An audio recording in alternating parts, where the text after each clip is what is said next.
Sen bu evin kapısından içeri girdiğin andan bugüne kadar ben seni hep inceledim.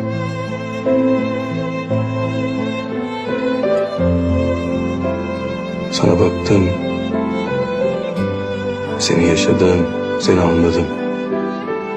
Ve senin ne olduğunu fark ettim.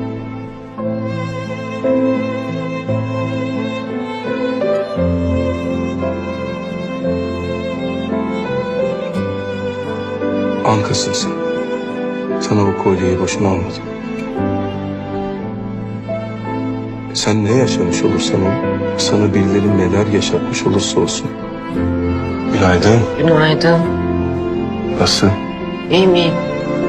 Sevindim. Sen ne yaparsın edersin, küllerinden doğmayı becerirsin.